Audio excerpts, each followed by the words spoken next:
ஆமாம் பிரசன்னா, நமது நேயர்கள் நமக்காக பலவிதமான கவிதைகள், அதாவது அவர்களின் வாழ்க்கையில் பலவிதமான கஷ்டங்களை சந்தித்து தன்னோட மனதை காயப்படுத்தி அதுக்கு மருந்தாக கண்டுபிடிச்சது தான் இந்த கவிதைன்னு சொல்லுவாங்க. அந்த கவிதைகளை தான் நம்மோடு பகிர்ந்து கொள்கிறதுக்காக நமது நேயர்கள் நமது நிகழ்ச்சியினூடாக இக்கவிதைகளை அனுப்பி வைத்திருக்கிறார்கள். அதே போன்றுதான் ஒரு கவிதை. நீ அழும்போது முதலில் ஆறுதல் சொல்வது நீ நேசித்தவராக இருக்க மாட்டார், உன்னை நேசிக்காதவராகத்தான் இருப்பார் என்று. அது மட்டும் இல்லாமல் விட்டு பிடிப்பது நட்பல்ல, விட்டு கொடுப்பது நட்பு. விட்டு கொடுப்பது மட்டும் நட்பல்ல, கடைசி வரை விட்டு விலகாமல் இருப்பது தான் உண்மை நட்பு அப்படின்னு சொல்லி அனுப்பியிருக்காங்க. திருச்சியிலேருந்து அனுப்பியிருக்காங்க அஞ்சலி. நன்றி அஞ்சலி. அதிலே தொடர்ந்து பார்த்தீங்கன்னு சொன்னால் கட்டாளம் அனுப்பியிருக்காரு ஜெயா. நட்பு என்பது கண்களையும் கைவிரல் போன்றது. கைவிரல் காயம் பட்டால் கண்கள் அழைக்கிறது, கண்கள் அழுதால் கை விரல்கள் துடைக்கிறது அப்படின்னு சொல்லி ஒரு அழகான கவிதை அனுப்பியிருக்காங்க ஜெயா. நன்றி ஜெயா. அதை மட்டும் இல்லாமல் தொடர்ந்து அனுப்பியிருக்காங்க.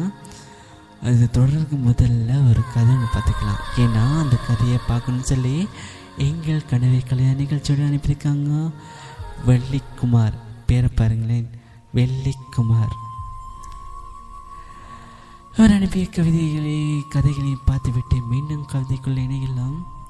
அந்த கதையை ஸ்டார்ட் பண்ணுறதுக்கு முதல்ல ஒரு அழகான பாடல் போய்ட்டு வரலாமா மாடி? நிச்சயமாக பாடலோடு தொடர்ந்து கதைகளை கேட்போம் பிரசன்னா.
சொல்லாயோ சோலை கிளி, சொல்லும் முந்தன் ஒரு சொல்லி உயிர் ஒன்று ஊசல்லாடுதே.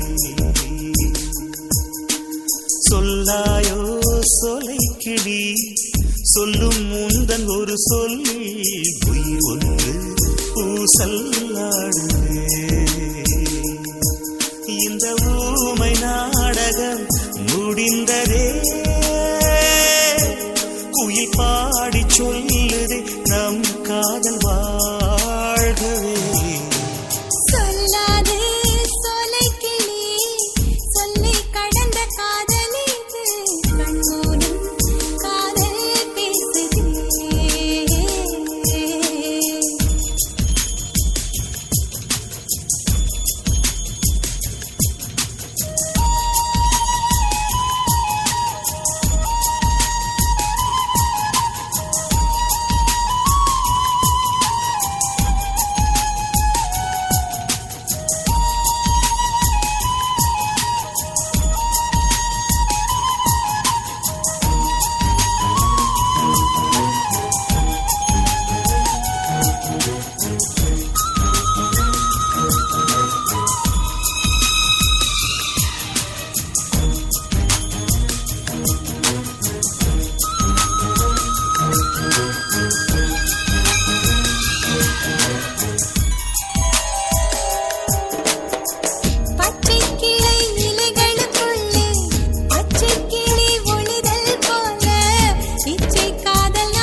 கிளி மூக்கை போல வெட்கம் உன்னை காட்டி கொடுக்க காதல் உள்ளம் கண்டு பிடித்தே.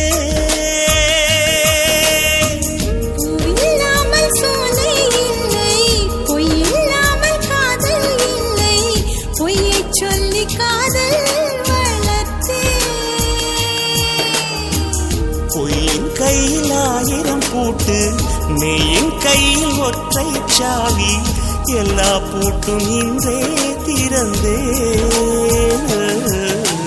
சொல்லாது சோலைக்கிளி சொல்லி கடந்த காதலிது கண்மூலம் காதல் பேசுது சொல்லாயோ சோலை கிளி சொல்லும் முந்தன் ஒரு சொல்லி உயிர் ஒன்று சல்லாடுதே இந்த ஊமை நாடகம் முடிந்ததே குயில் பாடி சொல்லுதே நம் காதல் வாழ்கவே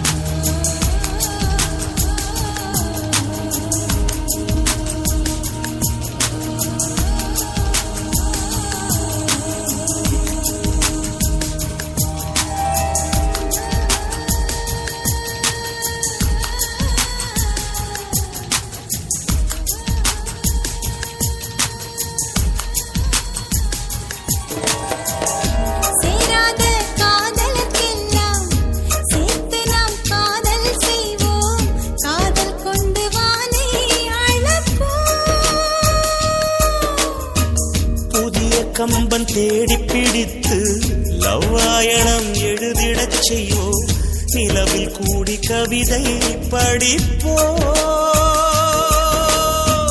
கொஞ்சம் கொஞ்சம் உடல் கொள்வோம் நெஞ்சும் நெஞ்சும் மோதி கொள்வோம் சண்டை போட்டு இன்பம் வளர்ப்போம்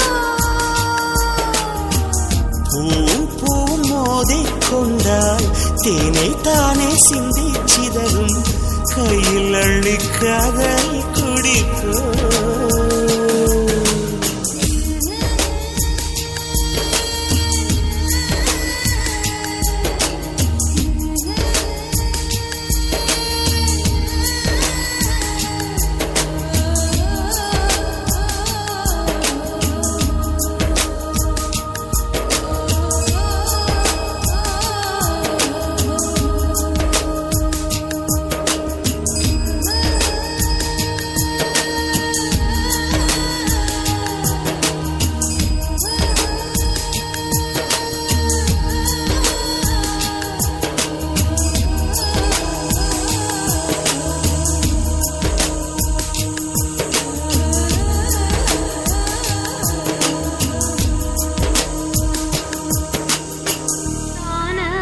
கருங்குயிலே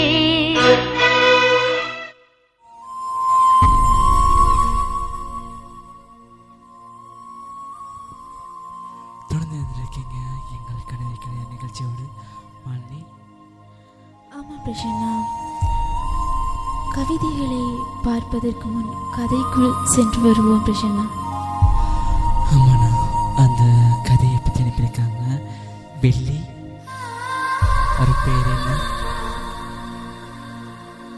வெள்ளி குமார் அப்படின்னு சொல்லியிருக்காங்க. ஆனால் நான் சில காலங்களாக எங்கள் வீட்டில் நடந்த பிரச்சனையை பார்த்துவிட்டு எனக்கு பிடித்த இடத்துக்கு நான் வீட்டை விட்டு சென்று அங்கே வேலை செய்து அங்கிருந்து நான் சில இடங்களுக்கு சென்று சில அனுபவங்கள் பெற்றுவிட்டேன். அந்த அனுபவத்தில் நீங்கள் ஒரு பெண்ணை காதலித்தேன். ஆனால் அந்த எங்கள் வீட்டில் இருக்கும் போதே ஒரு பெண்ணை காதலித்து அந்த பெண்ணை மூலமாக இந்த உலகத்தில் யாரும் எனக்கு இணை இல்லை என்று நினைத்து இதுவரைக்கும் அந்த பெண்ணை காதலித்தேன். ஆனால் நான் சில மறக்க முடியாத சம்பவங்கள் என்னென்னா, அவளுடைய பேசிய நாட்கள், அந்த பேசிய சிரிப்புகள், அந்த சிரிப்பு கூட எனக்கு இதுவரை என் காதில் ஒழித்து கொண்டு இருக்கிறது அண்ணா. ஆனால் அவள் திருமணம் முடித்து 2 பிள்ளைகளோடு தற்போது என் கண் முன்னால் பாதையில் செல்வது ஒரு விதமாக மனதுக்குள்ள ஒரு வேதனை தோன்றுகிறது அண்ணா. ஆனால் அண்ணா, இந்த கதையை நான் சொல்வது, ஆனால் உலகத்தில் இருக்க அனைத்து காதலர்களும் என் கதையை கேட்டு அந்த கதையில் மயங்கிவிடுவார்கள் அண்ணா. இருந்தாலும் உங்கள் கனவு கலையாத நிகழ்ச்சியோடு அவர்களுடைய சில கவிதைகளையும் படிக்க வேண்டிய ஆசையோடு இந்த கதையை கொஞ்சம் கொஞ்சமாக உங்களுக்கு அனுப்பி வைக்கிறேன் அண்ணா. அந்த எனது கனவு கலையா நிகழ்ச்சியில் சேர்ந்து கொள்ளுங்கள் அண்ணா அப்படின்னு சொல்லி அனுப்பியிருக்காங்க மாலினி. ஆமாம் பிரசன்னா, அவர்களின் வாழ்க்கையை பற்றி கூறியிருந்தது. அதனைத் தொடர்ந்து நாம் கவிதையை பார்த்துட்டுறோம். பிரிவும் கோபம் ஒருவரை மறுப்பதற்கு அல்ல, அவர்களை அதிகமாக நினைப்பதற்கு. நீங்கள் அதிகமாக கோபப்படுகிறீர்களா அவர்கள் மீது? ஆனால் அந்த கோபத்துக்குரிய அன்பு தான் கூடுதலாக உங்கள் மனதில் இருக்கிறது. கோபம் அதிகமாக இருப்பதில்லை என்று அறிகுறியே அந்த பிரிவுக்கு காரணம் அப்படின்னு சொல்லியிருக்காங்க மாலினி. அதாவது பிரசன்னா, நமது நேர் ஒருவர் கவிதை ஒன்று அனுப்பியிருக்கிறாரு. அதை முக்கியமாக நீங்கள் கேட்டே தீரணும். விளக்கம் கொடுப்பதால் உன்னை யாரும் புரிந்து கொள்ளப் போவதில்லை. உனக்கு பிடித்த மாதிரியே வாழ்ந்து பழகு, இல்லை என்றால் நீயும் பைத்தியமே. உண்மையிலேயே ஒரு அழகான அற்புதமான கவிதை தான். நான் அந்த கவிதை அனுப்பியவருக்கு எங்கள் தாமரை கனவை கலையா நிகழ்ச்சிக்கு சார்பாக நன்றிகள். உனக்குள் என் நினைவும் எனக்குள் உன் நினைவும் இருக்கும் வரை நமக்குள் பிரிவு என்பது இல்லை அப்படின்னு சொல்லி ஒரு கவிதை அனுப்பியிருக்காங்க. அதாவது ருசாமி நம்ம சென்னையிலிருந்து. காலங்கள் கடந்து போகும் நேரத்தில் நான் கண்ணீரோடு திரும்பி பார்க்கிறேன். நாம் பழகிய நாட்கள் மீண்டும் வருமான் என்று. உண்மையிலேயே ஆக சிறந்தது ஒரு வேதனைக்கான ஒரு விடைந்தாங்க இந்த கவிதை. பள்ளிக்கூடம் சென்று சின்ன பருவத்திலேயே படித்துவிட்டு அந்த பருவத்திலிருந்து தன்னுடைய நண்பர்களை பிரிந்துவிட்டு அந்த பிரிவும் தாங்க முடியாமல் அந்த வாழ்க்கையில் தன்னுடைய ஒரு கால எல்லையில் அந்த பாடசாலையை விட்டு வெளியேறி சில இடங்களுக்கு சென்று அங்கிருக்க அனுபவங்களை பார்த்துவிட்டு சில படிப்புகளை படித்துவிட்டு தன்னுடைய நண்பர்கள் தன்னுடைய உண்மையான அன்பு காட்டுகின்ற அனைத்து நண்பர்களையும் பிரிந்து தன்னோட ஒரு கவலைக்கிடமான இடங்களுக்கு சென்று அங்கேயே அவர்களை மறந்துவிட்டு அந்த மறந்ததினும் தன்னுடைய அன்பு காட்டிய இவர்கள் அனைத்தையும் நினைத்து நினைத்து அன்று முழுவதுமாக கண்ணீர் சிந்து அடுத்த நாள் காலையில் தன்னுடைய கவலைகளை போக்கிவிட்டு வாழ்கின்ற சிலரே இந்த கவிதைகளை அனுப்புகின்றார்கள்.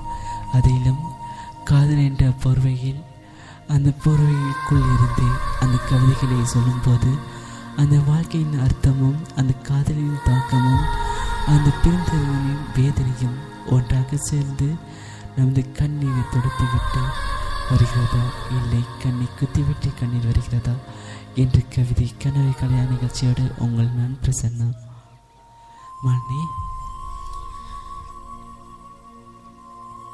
வருத்தம் இல்லை எனக்கு என் காதலை நீ மறுத்த போதும்.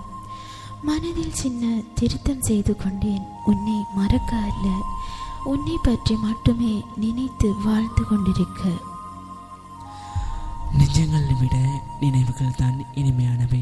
ஏனென்றால் நிஜம் என்பது சில நிமிடங்கள் தான், ஆனால் நினைவுகள் என்றும் நிரந்தரம். உண்மையிலே அற்புதமான கவிதைங்க. ஆனால் அந்த கவிதையில் இருக்கின்ற மறைமுகமான கதைகள் தான் இது. உண்மையிலேயே நிஜமாக பழகின்றவர்கள் தற்போது தன்னோடு இருப்பது ஒரு சில நாட்கள் மட்டுமே. அந்த சில நாட்களுக்கு பிறகு தன்னோட வாழ்ந்த பக்கங்கள், தன்னுடைய வாழ முடியாத விடயங்கள் கூட இமைந்திருக்கிறது. ஏனென்றால் நிஜம் என்பது சில நேரங்கள், ஆனால் அந்த நினைவுகள் மட்டுமே காலம் முழுதுமாக நமது மனதில் அமைந்திருக்கும். ஆனால் அந்த நினைவுகளை நினைக்கும் போது தன்னை அறியாமல் கண்ணீர் விடுவது தான் அந்த அன்பு கொடுத்தவர்களுக்கும் நன்றி கூறுகிறது அந்த கவிதையில்